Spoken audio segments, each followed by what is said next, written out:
Buenas noches, buenas tardes, buenos mediodías, buenas mañanas, para ahí donde nos estén viendo, en el momento que nos estén viendo, porque esto también lo podés reproducir cada vez que quieras, en el momento que quieras, a las 3 de la mañana, a las 3 de la tarde, o ahora mismo si estás en vivo. Muchos de los que nos estarán siguiendo en este momento estarán en sus casas o por ahí yendo hacia algún lugar y aprovechando el momento del transporte para consumir algo de contenido. Como ya sabemos, este es el canal de MG Geopolítica y estamos en el programa del lunes. Quien les habla, Bruno Garcini, periodista, analista. El tema que nos convoca hoy es geopolítica del fentanilo y tenemos en la operación, y le mandamos un saludo a Pablo De Negri, que vamos a estar hablando con él un largo rato. Este es un tema realmente que por lo menos a mí cuando lo propuse y la audiencia votó, me apasionó, me fui zambullendo, más allá de lo pesado y del drama pesado humano que hay detrás. ¿Por qué? Porque implica un nuevo nivel de complejidad a ya una economía subterránea que muchas veces, como es el narcotráfico, es utilizada con fines geopolíticos por potencias dominantes. Por mucho tiempo las potencias dominantes eh, utilizaron el mercado de drogas como una fuente de extorsión y se pelearon guerras, ¿no? La famosa guerra del opio entre Gran Bretaña y China, cuando no quería China que se comerciara opio por parte de Gran Bretaña. Y también hemos visto conflictos, guerras encubiertas que se han financiado, operaciones encubiertas que se han financiado con dinero de la droga. Bueno, la operación Irán Contra es la más famosa en los años 80, cuyos periodistas que cubrieron y que pudieron llegar a encontrar que había un relacionamiento entre, por ejemplo, la epidemia del crack y el auge de la cocaína en Miami y en los centros más poblados de Estados Unidos, estaba muy relacionado con operaciones que vinculaban a servicios de inteligencia, como la Agencia Central de Inteligencia CIA, con carteles de narcotráfico. El cartel de Medellín, el más conocido, el de Pablo Escobar, el que siempre se ve en las series, y otras figuras intermedias que hacían las veces de lavadores de dinero, bancos internacionales que lavaban el dinero que se generaba ahí, y con una triangulación de venta de armas que también financiaba otras guerras en otros lugares, aparte de Centroamérica y América Latina. Así que el tema del narcotráfico, de la droga, es un tema profundamente geopolítico, profundamente social, ya que implica una mezcla de cosas que dan lugar a nuevas situaciones. Y lo que estamos viviendo, y por lo menos eso es lo que me pareció de este tema en particular, que es muy importante de saber, es una revolución en el mercado de drogas a nivel mundial que puede ser potencialmente una fuente de financiamiento de nuevos conflictos entre, por lo menos, de conflictos en lo que vendría a ser las periferias donde están compitiendo las potencias, que también podría ser una manera de justificar sanciones, justificar guerras comerciales.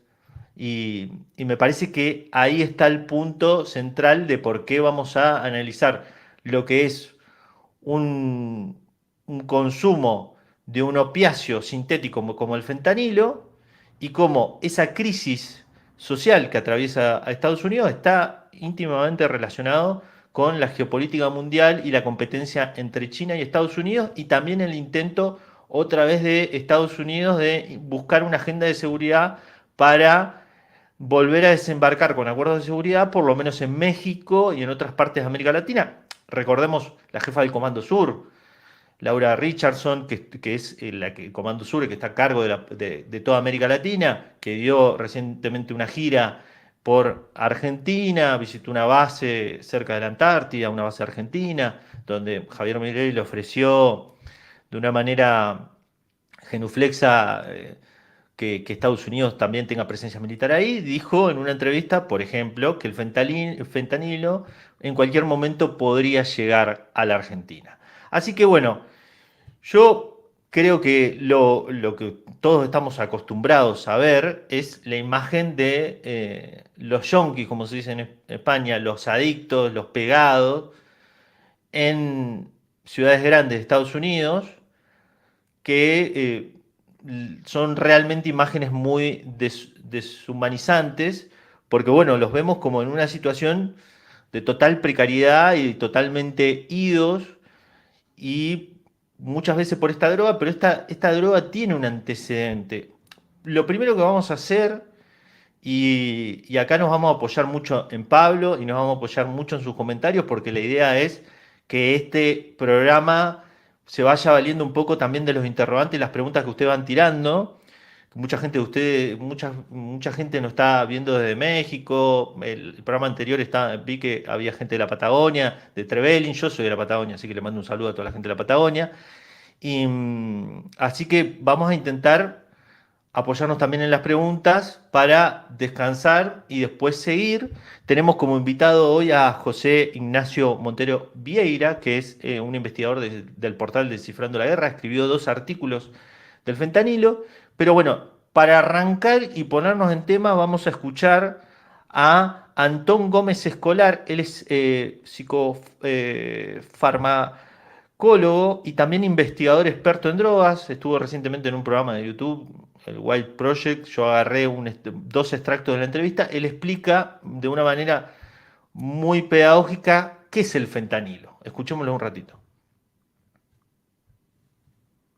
Fentanilo es una sustancia opioide. Esto quiere decir que interactúa con los receptores opioides que tenemos en las neuronas, que son mu, delta y kappa, son 3 subtipos de receptores.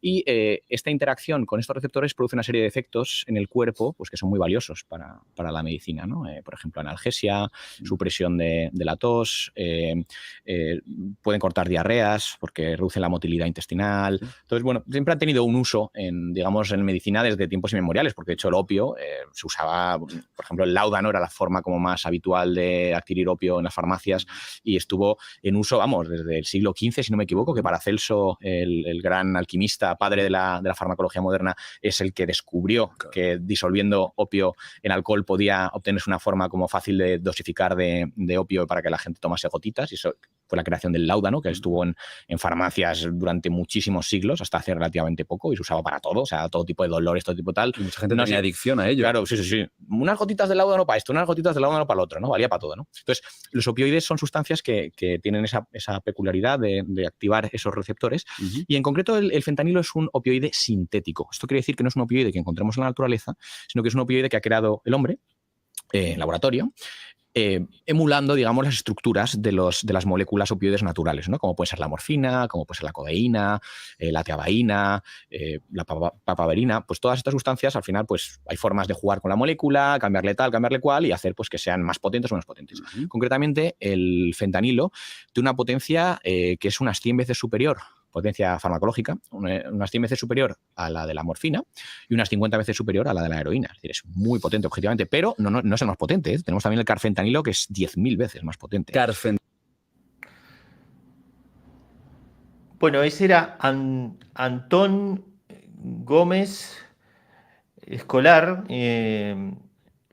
psicofarmacólogo y también investigador experto en drogas, que hablaba, bueno, es un opiáceo no natural, es un opiáceo sintético que se arma en laboratorios químicos. Vamos a ir avanzando un poquito hacia ahí, pero tiene un antecedente este opiáceo, ¿por qué? Porque en Estados Unidos, donde se consume una cantidad enorme de opiáceos, se viene germinando una crisis, ¿no? Para la Sociedad Estadounidense de Medicina, para darse una idea, 4 de cada 5 estadounidenses que consumen heroína o fentanilo consumieron antes un medicamento ya muy conocido como el Oxycontin, que después vamos a ir hablando un poco. Eso era un medicamento que se recetó en masa entre los años 90 y 2010 por parte de una farmacéutica, Purdue Pharma. Ustedes habrán visto muchos documentales donde se muestra la relación que tiene la crisis de fentanilo y la crisis de heroína con este opiáceo que empieza a ser utilizado entre los años 90 y 2010. Ahí podemos ver un gráfico de cómo ha ido evolucionando la muerte por sobredosis a partir del uso de opiáceos, llegando hasta el total de, según el Centro para el Control y Prevención de Enfermedades, de 700.000 estadounidenses muertos por sobredosis entre 1999 y 2023. Un montón de gente.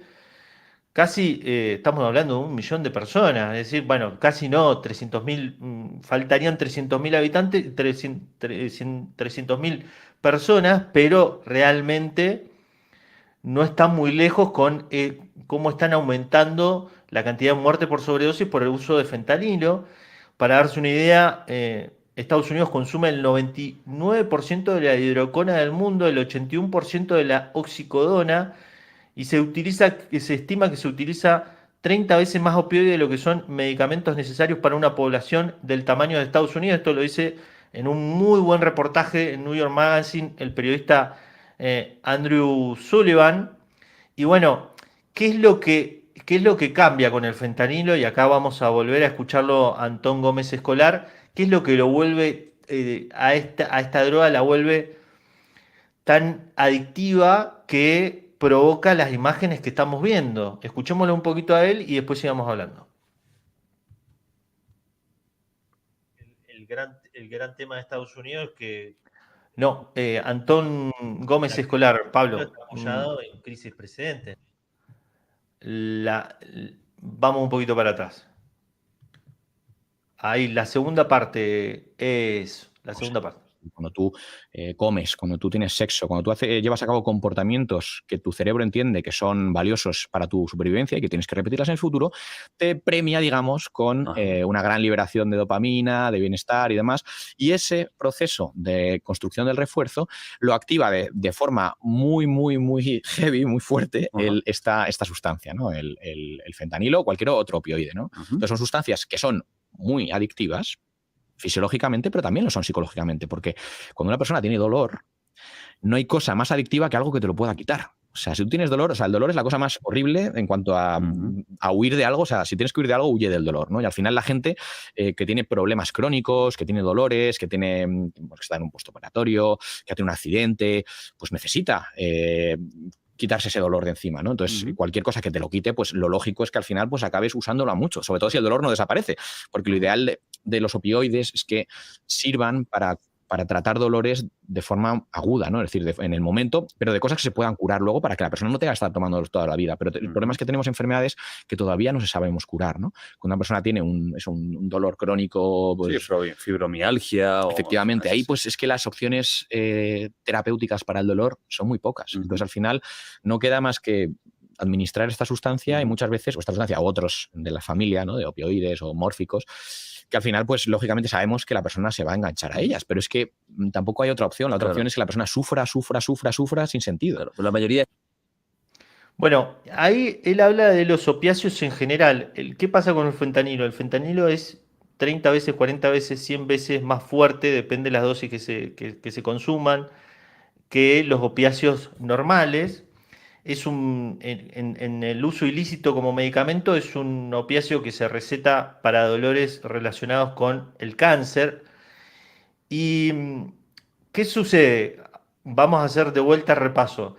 En el 1990, una compañía que se llamaba Purdue Pharma, de la familia Sackler, una familia, una farmacéutica muy poderosa. Ustedes habrán visto muchos documentales. Hay uno que a mí me gusta mucho, que es una serie de medicina letal, se llama, que cubre de una manera muy, muy piola muchos personajes. La historia está eh, pensada como el médico que recetaba este medicamento, un personaje que es parte de esta familia, la historia de los reguladores, de los policías que están persiguiendo a esta farmacéutica cuando se dan cuenta que ese opiáceo es adictivo. ¿Qué sucede? Esta empresa tenía la patente de Valium.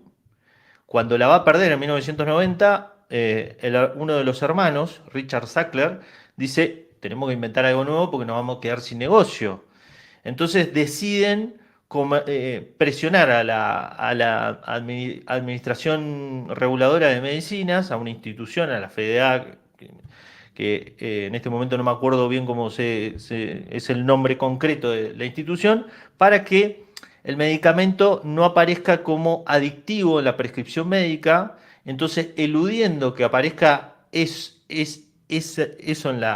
en el recetario que te aparece en el medicamento cuando lo consumís, ir acompañado de una estrategia muy fuerte de marketing, reclutar médicos, expertos, científicos que digan que este fármaco no va a ser adictivo y utilizarlo, acompañarlo con los visitadores médicos, los famosos visitadores médicos que generalmente van con cada uno de los médicos y le ofrecen una comisión si recetan sus medicamentos. Eso generó una epidemia en poco tiempo de opiáceos porque había mucha gente que estaba deseosa de tener un medicamento que le resolviera el dolor.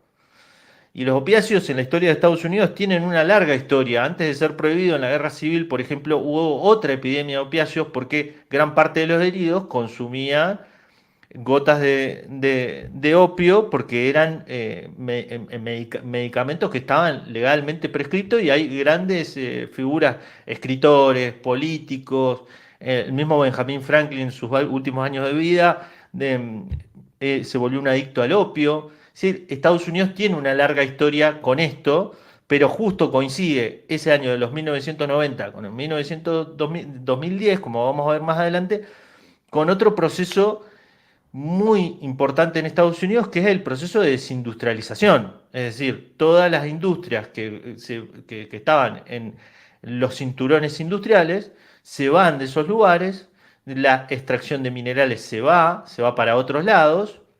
Ahí podemos ver cómo está diagramado ahí en ese mapa, si podemos agrandarlo, Pablo, para ver cómo en el cinturón industrial de Estados Unidos es donde está más fuerte focalizada la epidemia de opiáceos que empieza en 1990 hasta 2010.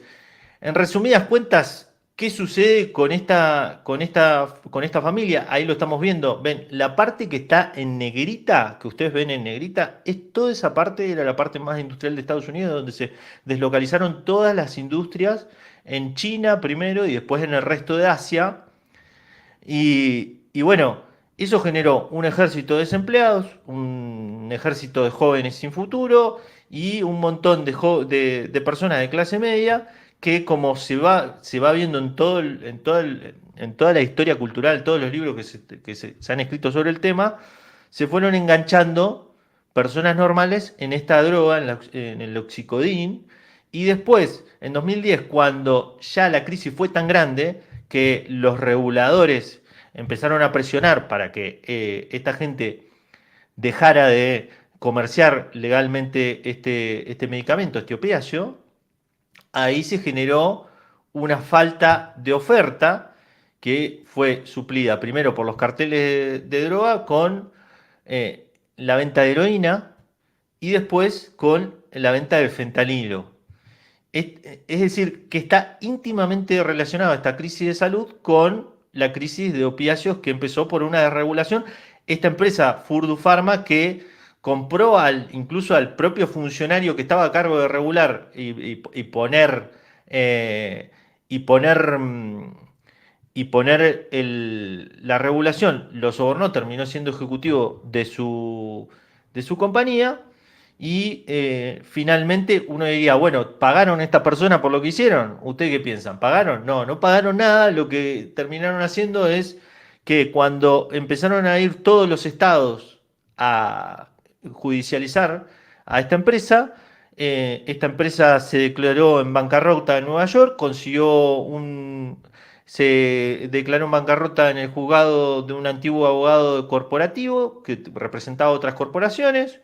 Y el juzgado dijo, bueno, se declaró en quiebra esta empresa y terminaron pagando algo así como 5 mil millones de dólares en daños y perjuicios sin declararse culpable ni ser enjuiciado ninguno de los altos ejecutivos por el daño que hicieron a la sociedad, ¿no? De vuelta, volvemos a hablar, 700.000 muertos entre 1999 y 2023, una crisis tremenda de salud en cualquier país normal. El que es culpable de hacer eso, que soborna funcionarios, que trabaja activamente porque la población vaya a consumir esto y se enganche, terminaría en la cárcel. Bueno, esta gente fue a un juzgado de un juez amigo, no pasó nada, pagaron un poco de plata, ya para cuando tenían que, esta familia, la familia Sackler, propiedad de Furdu Pharma, cuando tenía que pagar esto, ya había fugado la gran parte de sus ganancias, y bueno, gran parte de sus ganancias, algunos de los hermanos tienen en paraísos fiscales solamente lo que se sabe, 11 mil millones de dólares. Formaron otra empresa que se llama Mundi Pharma, que está dedicada a seguir comercializando opiáceos en Asia, India, en África. O sea que siguen todavía con la cuestión. Y bueno, ese es el fin de esa historia, pero eso no se acabó ahí, porque bueno, evidentemente las condiciones estaban dadas para que continuara esta crisis. Yo creo que ahora lo mejor para que no. Creo que lo mejor para que tener una idea de por qué también esto toma tanta fuerza en la sociedad estadounidense es escuchar a nuestro entrevistado que tiene una explicación bastante interesante de por qué los estadounidenses también están sufriendo esto, más allá de lo que les hablaba. Y también, para cuando volvamos, hablar cómo se está convirtiendo este tema en un asunto de política externa, de interna en Estados Unidos, y cómo obviamente los candidatos a presidente, los congresistas, lo están utilizando para la política exterior estadounidense, para promover una política de vuelta de criminalización, la guerra de las drogas, todo lo que ya sabemos que pues, sucedió en los 80, 70. Y en eso me voy a apoyar en algo que dice un investigador muy, muy bueno estadounidense sobre la política americana, que él dice básicamente que cualquier asunto de política interna generalmente es utilizado para justificar un asunto de agenda exterior. Las guerras, en general, de Estados Unidos, muchas veces, o gran parte de las veces, son utilizadas con temas internos. Pero escuchemos un poco a José Ignacio Montero Vieira, que nos da una explicación de por qué la sociedad estadounidense pudo haberse enganchado y sigue enganchado en esta epidemia de opiáceos donde el fentanilo es el nuevo producto de estrella de este momento. El gran tema de Estados Unidos es que también la crisis de fentanilo está apoyado en crisis precedentes, ¿no? La crisis del opiáceo, que generó un ejército de adictos, que de golpe le sacaste los opiáceos y se pasaron a la heroína, y de golpe le sacaste la heroína y cayó el fentanilo, o la metafetamina, como Claro, una población cada vez más estimulada a ese tipo de dopaje. claro, a ver, aquí lo que yo creo que también debemos de entender, a ver, son varias cosas. Para la gente que no sepa, el fentanilo de origen es una sustancia legal que se usa en el ámbito hospitalario, se usa sobre todo para posoperatorios, se usa para gente que está en algún tipo de proceso de quimioterapia, de oncología, que sufren fuertes dolores, o personas que tienen resistencia a otro tipo de analgésicos, de calmantes, ¿no? Para el dolor. Entonces, tenemos que distinguir este fentanilo del fentanilo ilícito, que es el que está generando estas muertes por sobredosis y que está trayendo a un público que quizás no era el que nos podíamos imaginar, porque, bueno, quizá por precedentes podemos decir que, bueno, X drogas serán más consumidas por este tipo de público por tal razón. Pero el fentanilo es una droga, una sustancia que estamos viendo que atrae a distintos tipos de población, ya independientemente casi que del tema socioeconómico y demás.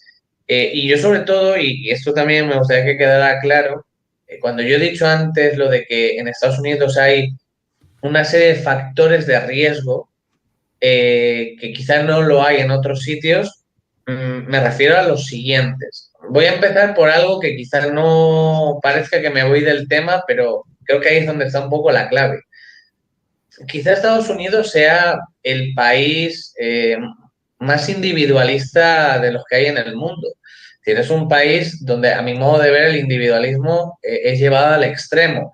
En Europa también tendemos al individualismo, pero creo que tenemos ciertas cosas que nos sujetan a una cierta colectivización. Ese individualismo se puede ver en muchas cosas. Las ciudades en Estados Unidos.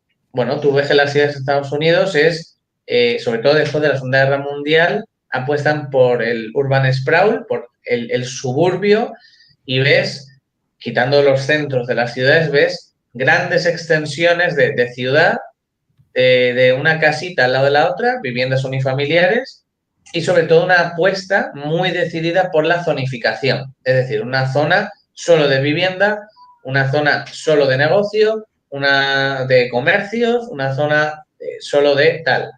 ¿Eso a qué obliga al estadounidense? Pues a que sí o sí tiene que ir en su vehículo, porque el transporte público en ese tipo de distancias es ineficiente. Entonces ya vemos, el individualismo te lleva, tú vives en tu casa, sin vecinos, salvo el que comparta valla a un lado u otro, tú vas en tu coche, es normal, perfectamente normal que en un día te recorras 100 kilómetros. Eso en España, el que se recorra 100 kilómetros al día son los menos. Normalmente eso no es lo usual. Vamos, sería hasta un poco verlo como, joder, ¿qué estás haciendo, no? Entonces, favorece un modo de vida muy poco sano, donde estás subido en tu coche, comida basura, comida que no aporta nada, hábitos, estrés, prisas, etc. Entonces, se forma un caldo de cultivo ahí que favorece ciertas problemáticas. Pero si a esto le sumas que tú te pagas tu salud, tú te pagas tu educación, tú todo, pues claro, tienes una población que a la que falle su sustento de vida por un accidente laboral, por lo que sea, pues es una familia que no va a poder responder probablemente a los problemas. Es muy bonito decir que esta historia de el garaje, ¿no? Donde salen los emprendedores y tal, y probablemente sí, de ahí hayan salido muchos emprendedores, pero no todo el mundo va a ser emprendedor, no todo el mundo va a tener una idea de éxito que lo lleve al estrellato. O sea, hay gente que tiene 2, 3 trabajos y vive en un coche porque no tiene para pagarse una vivienda. Entonces, creo que el sistema de vida de Estados Unidos, ese sistema individualista que se ve en todo eso que te he comentado, empuja a mucha gente a estas cuestiones. Y si esto ya lo enfocas exclusivamente en el sistema de salud, pues obviamente un sistema de salud que funciona por seguros mayormente, donde es un negocio, hay unos lobbies de farmacéuticas muy interesados en que el médico te ofrezca este tratamiento, este medicamento, y si no te lo ofrece el médico, te lo ofrece el farmacéutico, y como que todo el mundo casi que va a comisión, pues obviamente no es un sistema preventivo, es un sistema donde la gente va al médico menos de lo que debería de ir, donde quizás no se revisan lo que se tendrían que revisar, y ahí es donde surge la cultura de la medicación, donde surge el que tú, más que tratarte, hostia, tengo un dolor, venga, me voy a hacer pruebas, a ver de qué es. Las pruebas también cuestan dinero. No, venga, pago las medicinas, pago las pastillas. Y al final, bueno, pues ahí tienes gente con dolores crónicos que no se hizo las pruebas en su momento y se ha quedado enganchado a un medicamento de eso. Entonces, son distintas cuestiones que creo que influyen, que creo que afectan y que son muy particulares de Estados Unidos. Bueno, ese era José Ignacio Montero Vieira de Descifrando la Guerra. Ha escrito 2 artículos que están en la descripción de este video, muy buenos, muy interesantes. Y bueno, retomando un poco la idea de lo que dice él, a ver, esta epidemia de consumo de sobredosis de fentanilo, obviamente que está siendo utilizado sobre todo por los políticos republicanos y por los políticos demócratas. Podemos ver ahí, Pablo, el titular de lo que está proponiendo en este momento Donald Trump y que encargó a su equipo de campaña, que es un plan, por ejemplo, de intervención militar en México. Y en su administración, Donald Trump, por ejemplo, acusó a China de ser el culpable de la crisis de fentanilo, a tal punto de que hubo un acuerdo con China en 2019 para que China dejara de vender el fentanilo. Lo que sucedió un poco, volviendo un poco al recorrido de la historia, ¿no? De vuelta, explosión de consumo de oxicodín, de calmante desde el 1990 a 2010, creación de una gran masa de consumidores. Después vino la heroína, después vino la heroína que estaba rebajada con fentanilo, y una parte importante de consumidores y también de vendedores, traficantes, empezaron a comprar fentanilo por vía web, es decir, se lo encargaban en una página web de una manera legal y se lo mandaban como si fuese Amazon, como si fuese Mercado Libre. Entonces, en 2013 hasta 2019, hubo una explosión de envíos de dosis de fentanilo terminado, ya sea en pastillas, para inhalar a través de la nariz y otras formas. Fueron importados de manera totalmente legal. Estados Unidos en ese momento, la administración Trump culpó a China, y también empezó a culpar a los carteles mexicanos. Y ahí se dio un acuerdo, que fue un acuerdo firmado por China y Estados Unidos para trabajar en conjunto, en donde China declaró ilegal la producción de fentanilo y de 2 precursores químicos claves para su producción, que estaban siendo utilizados para producir esta droga. Pero bueno, con la llegada de Biden y también con todo lo que viene sucediendo en términos geopolíticos, esa cooperación se rompió, pero los envíos no han cambió la forma, ya no va desde China a Estados Unidos por correos, y lo que vemos es un decomiso grande de fentanilo en las fronteras con México, según toda la administración estadounidense. Que esto también hay que agarrarlo todo con pinzas. ¿Por qué? Porque en general Estados Unidos, cuando quiere politizar y securitizar algo, intenta agrandarlo de una manera que sea un globo tan grande para intentar que las otras autoridades que están del otro lado hagan lo que ellos quieran. México tiene una larga historia de guerra contra las drogas que no sirvió para nada, donde incluso las propias autoridades estadounidenses se vieron implicadas en tráfico de armas.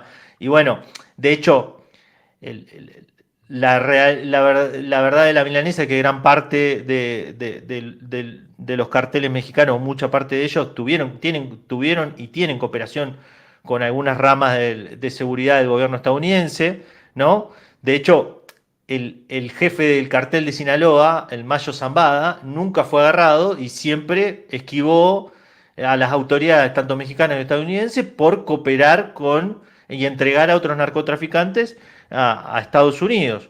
Pero, Pablo, hay un mapita que me parece que está muy bueno porque revela cómo eh, todo lo que tiene que ver con drogas sintéticas, y acá nos metemos también en la metanfetamina y el fentanilo, están entrando o están aumentando no, el anterior, Pablo, el anterior gráfico.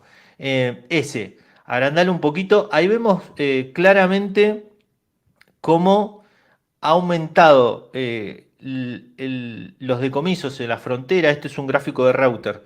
La, un poquito menos, ahí está. Cómo ha aumentado el decomiso de drogas como la sintética, como la metanfetamina y como el fentanilo en la frontera entre Estados Unidos y México, y cómo han perdido relevancia drogas como la heroína, como la marihuana y la cocaína, que se mantiene todavía arriba. Acá voy a buscar un par de datos que a mí la verdad me parecieron que son como muy reveladores. Por ejemplo, eh, la heroína, por ejemplo, ahora representa menos del 7% de la dosis de opiáceos incautados en la frontera. Hace 4 años antes, estamos hablando de 2022, 4 años antes, en 2018, la cantidad de decomiso de heroína era del 80%. Eh, Esto habla de cómo, por ejemplo, la heroína está siendo desplazada por la droga sintética. Después vamos a ver por qué. Pasemos a ver ahora, siempre se habla de China como el principal culpable de esta crisis de fentanilo en Estados Unidos, de vuelta retomando esa idea, ¿no? Cada política interna de Estados Unidos utilizada como una agenda de política exterior. Podemos ver el mapita de Inside Crime que tiene un informe de 160 páginas que sacó el año pasado, donde se ve por dónde surca todo el comercio de fentanilo y precursores. Agrandalo un poquito más, por favor, Pablo. Ahí podemos ver cómo gran parte, la triangulación supuestamente es hacia México, pero ya involucrando otros terceros países y no China. Hablamos de la India, también involucrando a Alemania, también involucrando a todos los países que tienen una industria química fuerte, es decir, los principales países, potencias químicas, que muchas veces incluso, este es el gran drama con las drogas sintéticas. Muchas veces eh, comercian químicos que son legales y que los carteles empiezan a utilizarlo, a aprender a cómo generar algún tipo de producción o de mecanismo para adaptarlo y convertirlos en fentanilo. Más adelante lo vamos a ir viendo esto, porque ahora vamos de menor a mayor, ¿no? Ese mapa muestra cómo no únicamente está yendo todo el comercio de fentanilo y de precursores desde China, sino que ya hay otros países que están participando de esto. De hecho, yo buscando casos criminales me encontré que, por ejemplo, hay un caso muy conocido donde un empresario indio que se llama Manu Gupta fue agarrado, fue detenido por comerciar precursores químicos para producir fentanilo al cartel de Sinaloa. Este era un empresario indio que se relacionaba con una empresa legal en México que se llamaba Corporación Ecomexa y Corporación y Enlace RAM. Es decir, también está la cuestión de que estas redes de tráfico utilizan muchas empresas legales químicas, lo cual hace mucho más difícil porque cualquier precursor legal después puede ser utilizado para este tipo de producciones. Después hay otro caso que este lo arman las autoridades estadounidenses, donde se detiene a un empresario de Hubei, el dueño de Amarvel Biotech, y también se acusa a miembros del cartel Zen, hablamos de las triadas, que son los principales acusados en todos los informes por parte de Estados Unidos, pero hay un caso bastante llamativo que rompe un poco con esto: China malo, Estados Unidos bueno, los carteles mexicanos tienen toda la culpa, que es que en 2021, por ejemplo, y ahí fíjate, Pablo, que hay el enlace en el que se habla de Alemania, donde Hay un caso donde las autoridades estadounidenses investigaron una empresa de importación de productos químicos en México, propiedad de los hermanos Javier y Carlos Algredo Vázquez, la cual estaba involucrada con una red de distribución de precursores químicos, así como la producción y el tráfico de metanfetaminas, aunado a que algunos de sus socios fueron señalados como proveedores de fentanilo. ¿Cuál era la particularidad de esto? Es decir, que estos hermanos eran de China y establecieron una red de proveedores químicos en India y Turquía, es decir, ya empiezan a entrar en el comercio de precursores otros países que no son China, que pueden ser Turquía, incluso en algunos informes como de Instituto Brookings se habla de la posibilidad que si la oferta es atacada en China, se pueden aparecer otros proveedores como los casos de Nigeria, Indonesia y Myanmar, Birmania, que ya tienen un desarrollo de drogas sintéticas relacionadas con metanfetaminas, sobre todo direccionadas a Asia y Australia. Pero bueno, eh, acá para desmitificar un poquito, vamos a hacer un repaso de si, a ver, las autoridades chinas han hecho algo contra la crisis del fentanilo, pues siempre escuchamos, bueno, que los chinos tienen la culpa, que los chinos son los culpables de que haya tanta oferta de fentanilo en Estados Unidos. Bueno, para hacer un repaso breve, desde 2019 que se declaró al fentanilo ilegal en China y se declaró a los precursores, a dos precursores químicos que son claves, los básicos para producir esto, se desarmaron redes de estructuras criminales que se dedicaban a esto, puntualmente en las regiones de Hubei. Esto lo hicieron en conjunto con las autoridades estadounidenses para que se den una idea de cómo también China no es que se quedó de brazos cruzados. Podemos ver en el último mapa, Pablo, donde vemos las empresas chinas que se acusa de estar involucradas en este comercio triangular. También las autoridades chinas le recomendaron a varias páginas de internet de comercio, como Mercado Libre, como Amazon, de que no comercializaran otros precursores. Porque ¿qué pasó? Cuando se declararon ilegales los precursores químicos básicos, se fueron a otros precursores químicos que eran legales. Entonces las autoridades de China le pidieron a las páginas de internet que no comercializaran esto, también a las empresas químicas involucradas le pidieron que, si bien era legal, que dejaran de hacer esto.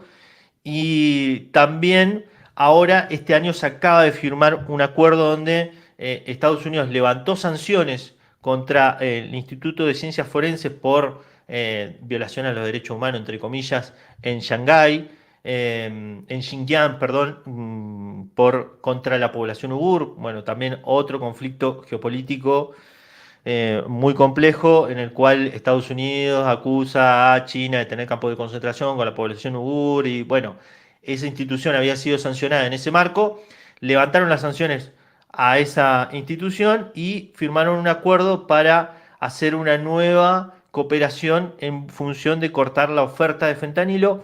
Me, yo cuento todo esto porque en general cuando uno prende la noticia lo que ve es decir China, China, China tiene toda la culpa, los políticos estadounidenses culpan a China y culpan a México de no hacer nada para destruir la oferta de fentanilo. Como vamos a ver más adelante, la oferta de fentanilo, como el resto de metanfetaminas, es muy complicada de cortar. Pero bueno, vamos a escucharlo en este segundo tramo, de vuelta a José Ignacio Montero Vieira de Descifrando la Guerra, que nos comenta un poco más para entrar en la tercera parte del vivo. Pero bueno, también vayan dejando sus comentarios. Yo he visto que hay gente de Lima, de Barcelona, hay gente de la Patagonia. Por ahí veo a la fiel seguidora Beatriz Pulido, que está firme siempre en todos los vivos. A Permacultura en Extremadura, que también siempre está ahí firme. Les pido a todos que también le den me gusta a este video para que quede bien arriba ahí y nos permita llegar a otras personas. Este es un canal que está creciendo, acabamos de superar los 10.000 suscriptores. La verdad que es un logro bastante bueno. Y vamos a escucharlo entonces ahora a José Ignacio Montero Vieira a hablar un poquito más. Ahora, en términos, vos recién decías que se mira mucho a China, pero con las medidas administrativas acordadas en 2019 entre China y Estados Unidos para calificar a algunos precursores o al mismo fentanilo como ilegales, con el COVID, la India tomó un puesto principal como exportador de precursores y del propio fentanilo, que incluso es muy fácil conseguirlo por vía web, tengo entendido, me corregirás vos, pero también en los mapas de Inside Crime y otros organismos aparece que también hay importantes desvíos de químicos desde Estados Unidos, y desde la industria química alemana y belga. Es decir, es un tema complejo. Ahí está el tema. Exacto. Lo que hay que entender con el tema del fentanilo, aunque ya hay más drogas que se están consumiendo, lo que tenemos que entender, el fentanilo rompe con varias cuestiones que venían dándose por hechas en otro tipo de drogas. Y es que la cadena logística que tiene el fentanilo detrás, desde que es la materia prima hasta que se está comercializando, es bastante más pequeña, menos compleja y con menos personas involucradas que, por ejemplo, en la cocaína. Pensemos en la cocaína, pues allá en Bolivia, en Colombia, pues habrá un cultivo de hoja de coca. Esa hoja de coca, pues posteriormente habrá que trasladarla a algún sitio, procesarla, con todo lo que conlleva, irla trasladando hacia el norte, hacia Estados Unidos, parando en multitud de puntos intermedios de almacenaje, etc. Y pensemos en toda la gente que hay detrás, y toda esa gente. Claro, luego ya eso llega a Estados Unidos y se vende. ¿Qué ocurre? Que para que eso dé beneficio económico hay que trasladar cantidades importantes. Entonces, ¿qué ocurre? Pues el fentanilo, por ejemplo, esto no lo tiene. El fentanilo es la mezcla, vamos a decirlo, de precursores químicos con químicos comunes. El precursor químico sí que, vamos a decir, es el más complicado de conseguir, pero ya hemos visto que Alemania, que no se habla mucho, pero también de ahí procede una parte, China, India, estamos hablando todo de países que tienen una industria farmacéutica y química de importancia. Entonces ya de ahí ellos se proveen, lo mezclan con químicos comunes, lo pueden preparar en un laboratorio normal y corriente, no necesitan nada sofisticado, y pensemos que las cantidades se han optimizado, es decir, la cantidad letal de fentanilo son lo equivalente a 10 gramos de sal o 2 miligramos. Y con eso ya te cargas a una persona. Entonces, imagínate, luego eso puede estar en formato de polvos, puede estar en líquido. Claro, imagínate una botella de 1 litro. De una botella de 1 litro puedes sacar muchísimas dosis. Entonces, dime, ¿es difícil esconder 1 tonelada de cocaína en un barco o esconder una botella? Estoy exagerando, obviamente. Probablemente no envíes una botella, envíes más, pero bueno, que de un kilo o de 1 litro, según la presentación, del fentanilo, puedes sacar muchas más dosis que de la cocaína, y aunque la vendas más barata, le vas a poder sacar más ganancia. Creo que 1 kilo a ver si no patino yo ahí, que estoy pensando si es 1 kilo o 1 tonelada, ya no me acuerdo, pero era una diferencia brutal entre la cocaína, que eran creo que 30.000 euros, creo que es el kilo, y 1 kilo, 1 litro de fentanilo, mínimo $500.000. y luego tienes sitios donde puede ser 1 millón, 2 millones, etcétera. Es decir, tenemos que pensar que detrás del fentanilo hay una serie de ventajas que otras drogas no tenían. Y señalo una última. El fentanilo no deja de ser una droga sintética, es decir, hecha en laboratorio. Si tú le cambias una molécula, no es fentanilo, ya es carfentanilo, alfentanilo, y así hay, creo, más de 1000 acepciones identificadas. Es decir, que hasta para legislar eso es súper... Porque, claro, tú no legislas... no, tú legislas una fórmula. Esta fórmula es ilícita. Pero claro, si yo le modifico la molécula, el efecto va a seguir siendo el mismo, pero legal no es lo mismo. Entonces, entre eso, entre lo que te he comentado y entre que no hay sistemas de detección eficaces, pues, en fin, tienes ahí la bomba perfecta. Pero es una especie de, el término exacto sería uberización del negocio de las drogas. Es decir, tú con tu Uber, pues tu dinero, ¿no? Bueno, pues tú con laboratorio clandestino que montas en casa y con 4 datos para conseguir la mercancía y tú la cocinas y la vendes, pues ya tú tienes también tu pequeño grupo criminal, ¿no? Entonces, sí, de alguna forma es un proceso el que hay detrás de las drogas sintéticas que quizá favorece que pequeños grupos, pues con menos contactos, puedan llegar más lejos. Porque obviamente eh, cuando hay que comprar, por ejemplo, cocaína, pues tú sabes que viene de la coca y la coca se produce en X países.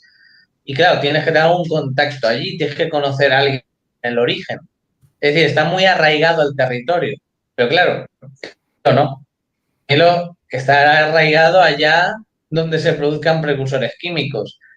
Entonces, bueno, igualmente puede seguir relacionado de alguna forma con China, con India, pero bueno, que también hay noticias de que los propios cárteles en México han, en cierta medida, producir sus propios precursores químicos. Un poco como forma de combatir esa dependencia que tienen de estos países con industrias bastante potentes.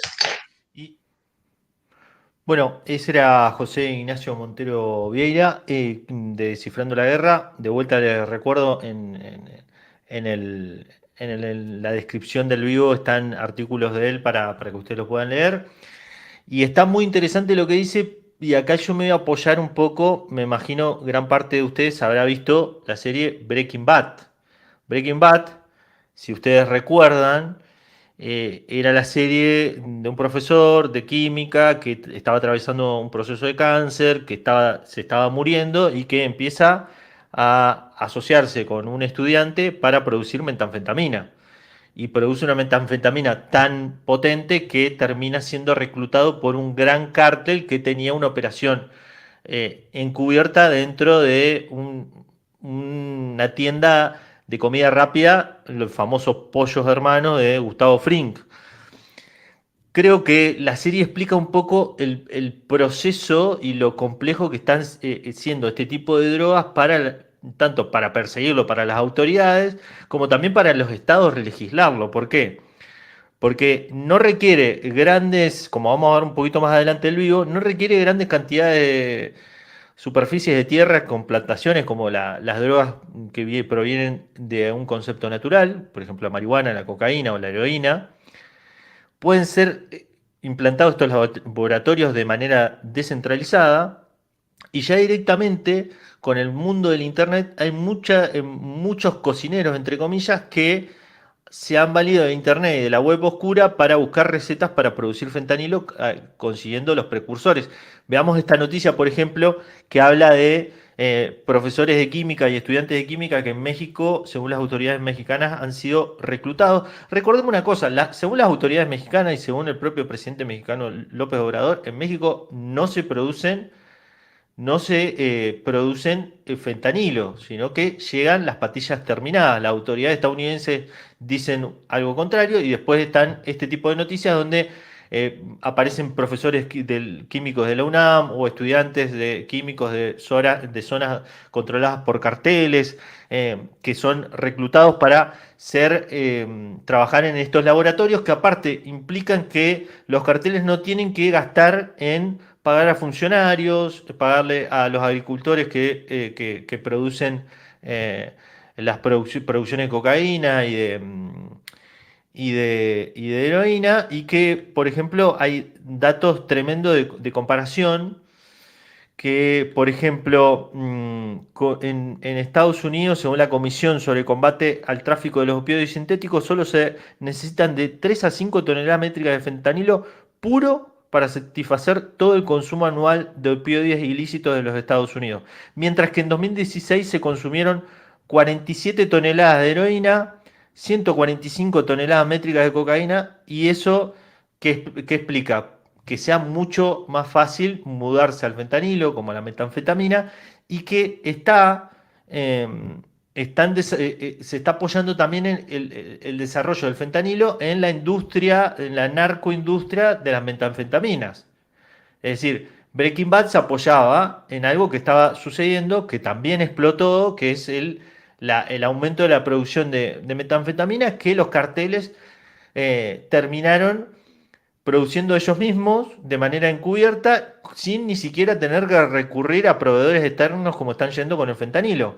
Es decir, es lo que decía en su respuesta José Ignacio, de que la posibilidad de que muchos carteles, sobre todo Jalisco Nueva Generación y el cartel de Sinaloa, que se valgan de redes descentralizadas, químicos independientes, no conectados directamente a la organización, para tener una red de proveedores legal que abastezca con precursores X a la producción de fentanilo. Podemos ver, por ejemplo, más adelante, Pablo, poner cómo está armada la pirámide de producción del fentanilo, como los dos precursores,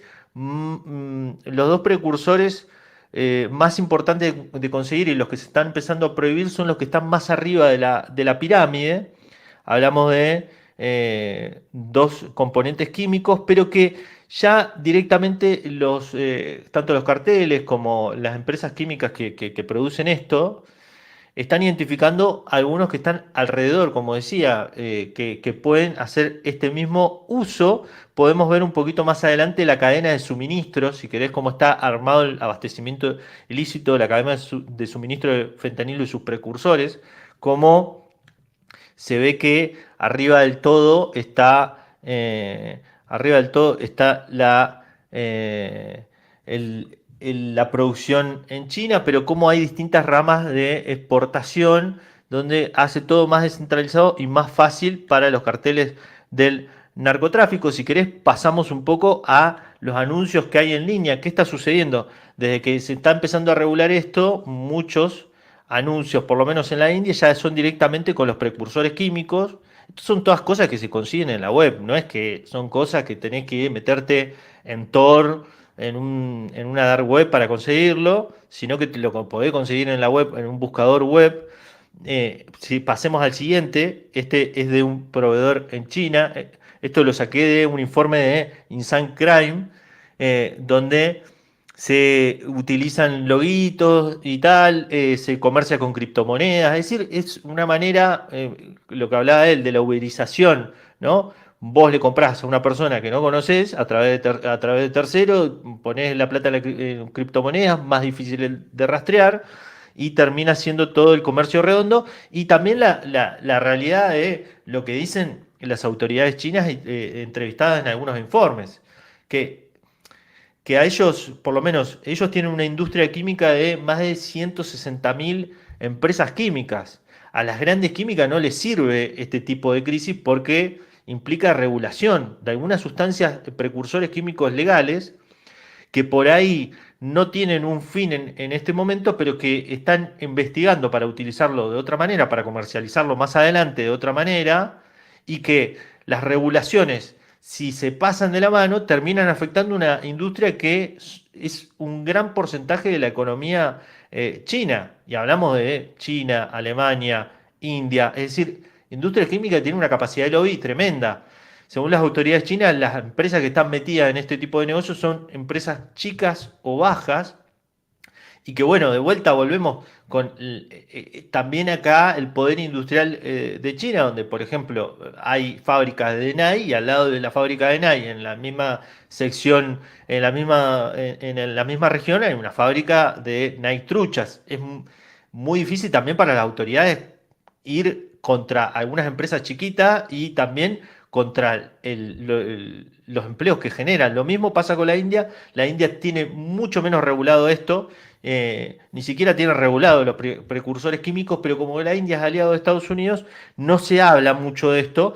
Veamos un poco, este es un video hecho de una gráfica de Reuters de cómo lo fácil, lo sencillo que es contrabandear una dosis fuerte de fentanilo que pueda ser utilizada para producir múltiples dosis. Acá vemos un ejemplo. Agrandá el video, por favor, Pablo, para que los que nos están viendo en vivo puedan ver la gráfica y dale play cuando quieras. Bueno, ahí vemos como solamente el traficar un paquetito en las luces de un auto puede equivaler a 50.000 dosis de fentanilo. Eso es lo que se puede ocultar solamente en una luz de un auto, lo cual, imagínate que vayan, como generalmente hacen los carteles, 100 autos seguidos. A los 100 autos seguidos no lo va a poder controlar, uno va a pasar y con ese solo que pase, que pasaría 1 kilo, podría producir 50.000 dosis de fentanilo. Vamos al próximo video, que también es esclarecedor, donde se compara cuánto equivale una producción de fentanilo en comparación a otras producciones de, por ejemplo, heroína. Ahí vemos, ahí vemos un cocinero. Agranda un poquito más, por favor, Pablo.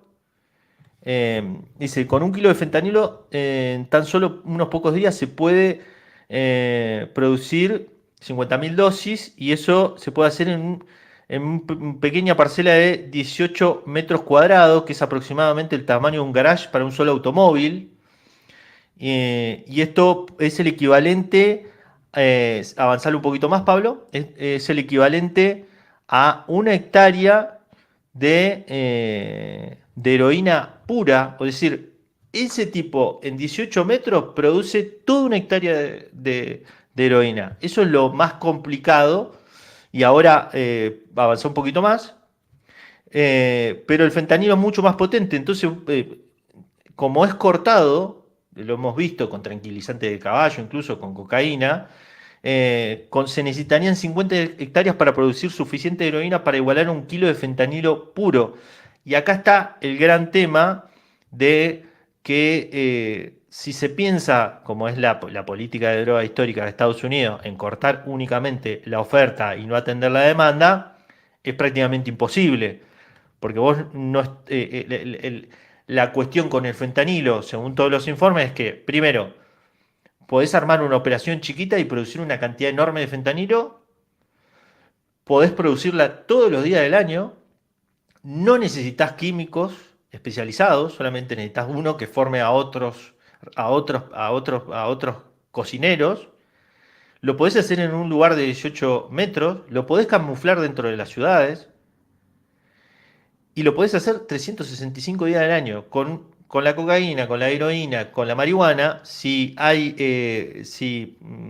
un decomiso, si llegan a un laboratorio, si llegan a la producción, si hay una plaga, se corta por completo la producción.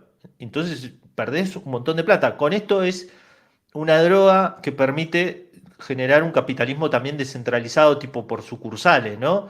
Porque Acá vamos a escucharlo un poquito en el cierre a José Ignacio, porque siempre pensamos en la oferta, pero ¿qué? Y siempre pensamos siempre en la política de Estados Unidos, volvemos a lo mismo.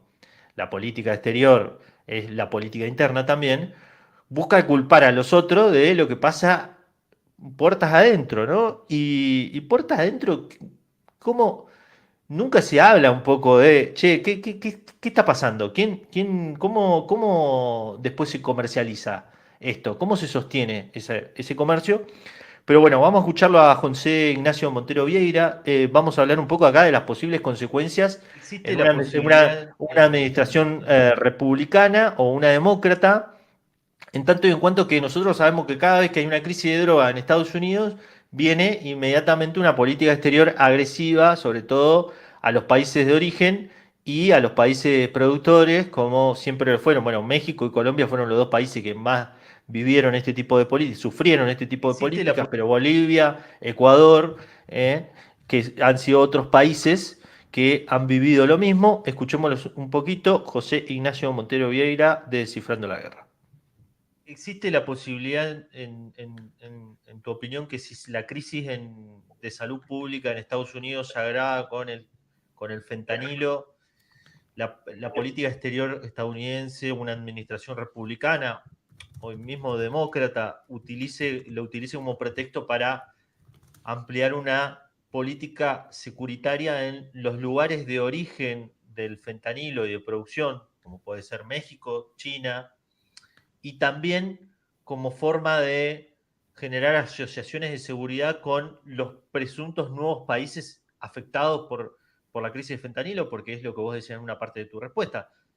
Ya el fentanilo llegó, el fentanilo está caminando por América Latina y por Europa. Está por llegar en algún momento y generar crisis parecidas a la que tiene Estados Unidos y por ende crisis de seguridad que tienen que ser resueltas con políticas de seguridad, de militarización y represión fuerte de la oferta, sobre todo, sin atender la demanda. Pues no, no te creas que sería nada raro. A ver, yo sobre todo creo que Estados Unidos en esa competencia que tiene con China, eh, al final, a efectos geopolíticos, para ellos Latina es su patio trasero. Entonces, claro, si quieres intervenir, pues está bien tener algún tipo de motivo, aunque en realidad no sea el principal y sea una mera excusa. Y posiblemente el fentanilo pudiera ser, no sé, el caballo de Troya o llámalo como quieras, la excusa oficial para algún tipo de intervención en ese patio trasero tuyo. Es decir, dado que quizás China o Rusia puedan estar penetrando en esos países, puedan estar aumentando su influencia y Estados Unidos entenderlo como una amenaza, ya no a su seguridad, a su salud, digamos, sino ya a su seguridad nacional, pues quizá y puede aprovechar el tema del fentanilo para decir, oye, pues mira, me viene muy bien usarlo ahora. Claro, yo en América Latina donde únicamente veo factible esto es en México, porque es de donde estamos hablando que los cárteles, que de ahí viene, que tal, pero realmente no hay más países en América Latina que actualmente estén señalados por esta problemática. Y es que esa es la cuestión, que yo siempre lo digo mucho, y es cuántos mapas ves de los cárteles en México, de dónde está cada uno, qué ciudades dominan y tal, pero yo no veo ninguno de Estados Unidos, yo no veo en Estados Unidos. O sea, vale, la droga llega a Estados Unidos, pero en Estados Unidos, ¿quién la distribuye? ¿Cómo se mueve? ¿Quién se encarga? Joder, yo no digo que de eso no haya información, pero no hay tanta información como del otro.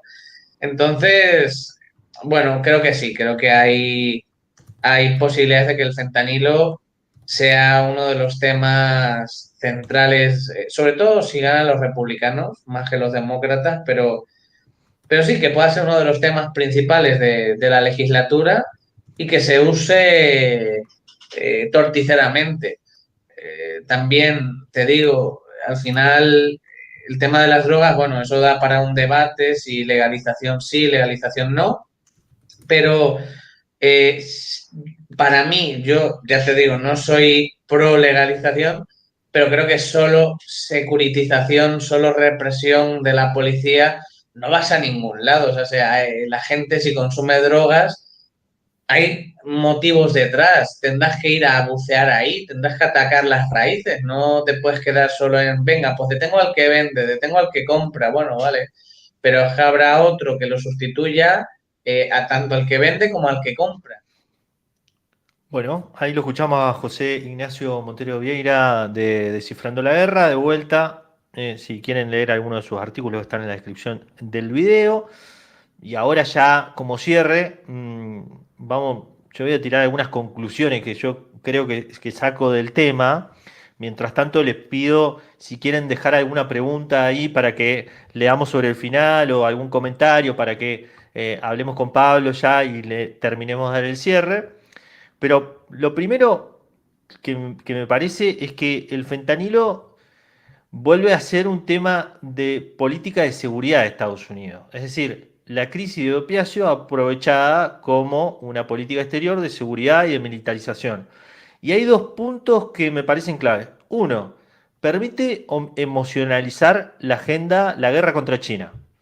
Es decir, Estados Unidos obviamente va a empezar a militarizar, está militarizando todas sus relaciones con China, está intentando generar un conflicto en el estrecho de Taiwán en el futuro, está intentando buscar aliados en Asia, pero para su propia población es muy difícil ganársela para una guerra de mediano y largo plazo, entonces una forma de convencerla de participar de esto, aparte de demonizar a los chinos, es culparlo de su principal crisis de salud pública que tiene en este momento. Entonces es una agenda totalmente efectiva que no está basada en generar bienestar. Es decir, no es una política de como eran las viejas guerras estadounidenses de, bueno, no, porque conquistamos este territorio, conquistamos este mercado, por ende hay más industria en Estados Unidos y por ende hay más bienestar. Más allá de que lo hemos visto con algunas leyes durante la administración de Biden, de la ley de promoción de energía, la ley de industria de que de producción nacional, algunas leyes básicas que ha armado la administración Biden para intentar dar beneficios impositivos y beneficios energéticos a algunas empresas para que vuelvan a Estados Unidos y que se utilizan para des- quitarle todas las industrias a Europa, principalmente. Más allá de eso, una guerra contra China tendría un costo tremendo. Entonces la crisis del fentanilo le permite ser el espantapájaro, ¿no? El culpar a China de cualquier medida que se tome, más allá de que, como estamos viendo, el problema está mutando de tal forma que va a ser muy difícil contenerlo en la oferta, mucho más difícil de lo que fue la cocaína, la heroína y la marihuana en otras épocas,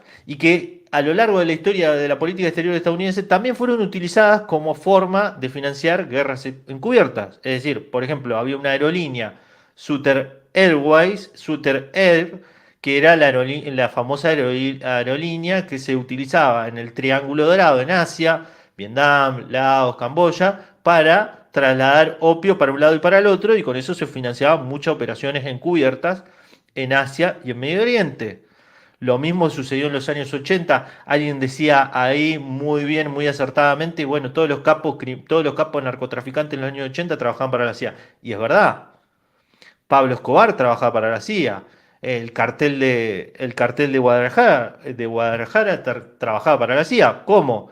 Vendían su droga, la llevaban a tal punto, después esos aviones se iban a Estados Unidos, eran desembarcados, se generaba unos aviones que iban con cocaína, otros aviones que volvían con armas para la contra nicaragüense, y con ese dinero se financió la guerra contra Nicaragua y también se financió otras guerras sucias que Estados Unidos después de la guerra de Vietnam, no podía financiar la administración Reagan directamente porque después de la guerra de Vietnam se estableció una normativa que cualquier ayuda exterior a una guerra o intervención de Estados Unidos en otro país tenía que ser aprobado por el Congreso de Estados Unidos porque la guerra de Vietnam había sido prácticamente un desastre. De hecho, en los años 90 se desarma todo esto y todos los grandes capos son perseguidos, detenidos o asesinados como Pablo Escobar. Pero bueno, también se agrava, se puede llegar a agravar esta crisis, ¿por qué? Porque bueno, los otros países que pueden ser fuente de fentanilo, como la India, son grandes aliados de Estados Unidos. Y Estados Unidos no va a culpar a la India, por ejemplo, de la crisis que pueda llegar a tener en su país, una industria farmacéutica mucho más desregulada. Y también hay que agregar esto, la grave situación de la industria química, petroquímica alemana, que ya sabemos, por el ruptura de relaciones a partir de la explosión del gasoducto Nord Stream que conectaba con el gas barato de Rusia, la industria alemana perdió toda su competitividad. Entonces van a haber muchas empresas químicas medianas o bajas que pueden llegar a caer en este tipo de comercio. Porque básicamente pueden llegar a jugarse su sostenibilidad en el tiempo.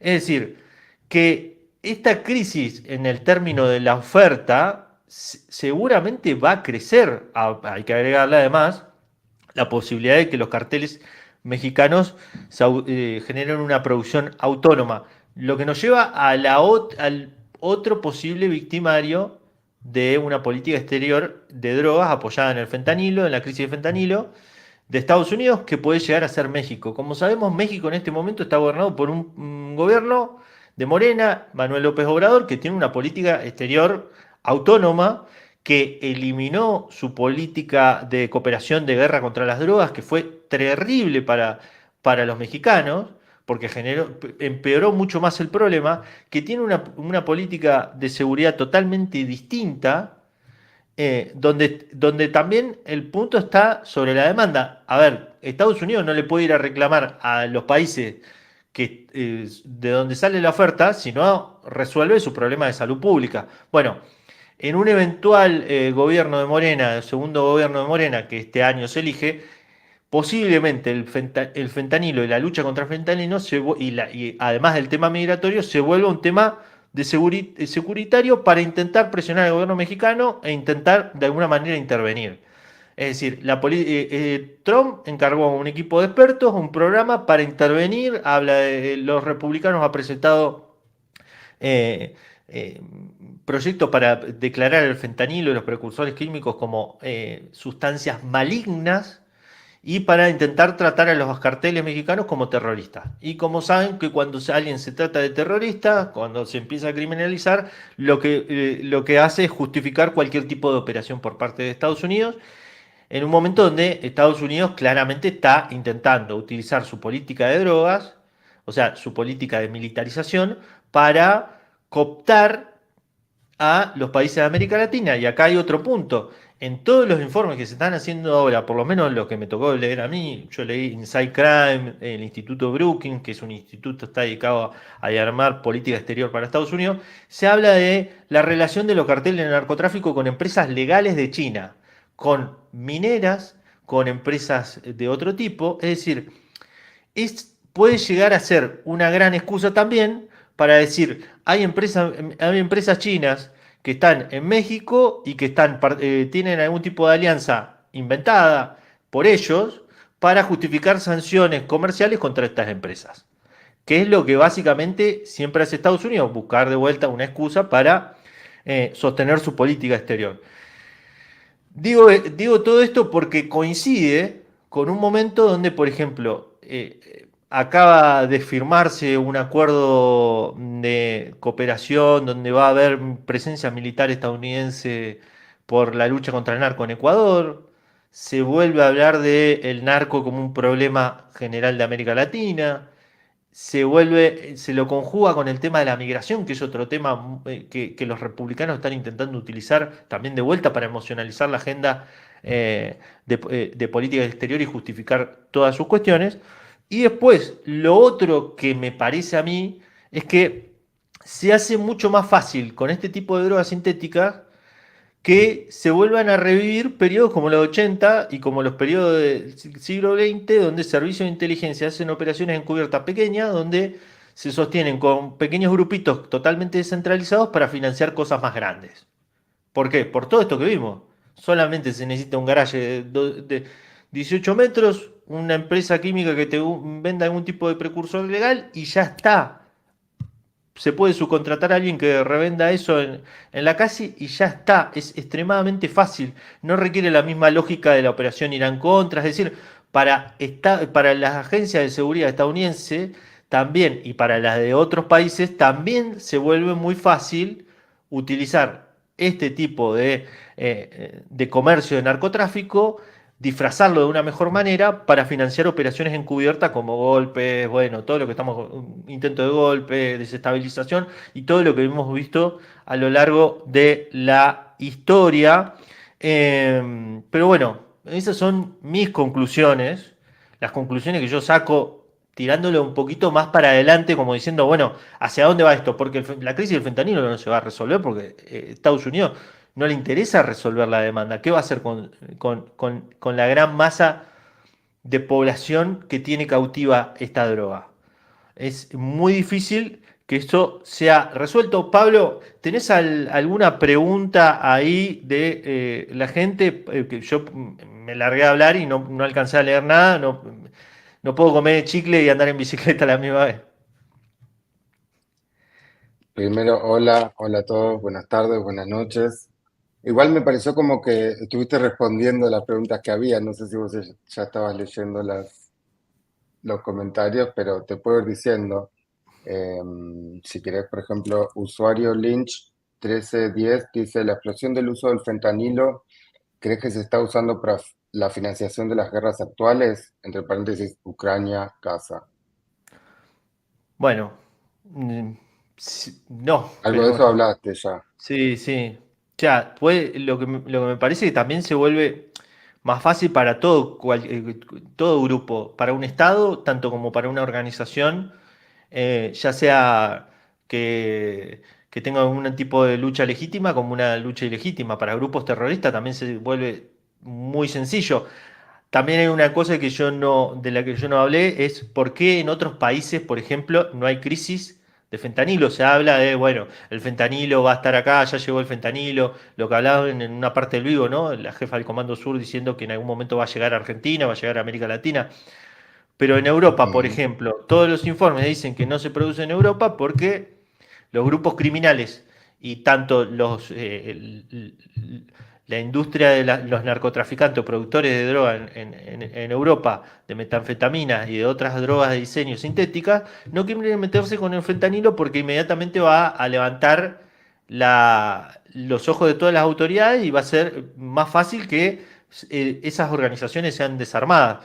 Pero en América Latina, salvo en algunos episodios, no hemos visto tampoco que haya gran presencia de uso de fentanilo, sí que hay algunas crisis con el uso de la metanfetamina en México, que ya es una droga mucho más desarrollada y mucho que tiene ya, es decir, que nos permite ver hacia dónde va la crisis del fentanilo y lo que está pasando con la industria de la metanfetamina en México y en Estados Unidos. Mm. Juan Pedro Benítez pregunta, ¿qué pasaría si alguien me pone fentanilo en una... No, bueno, ok, esa es muy apropiada.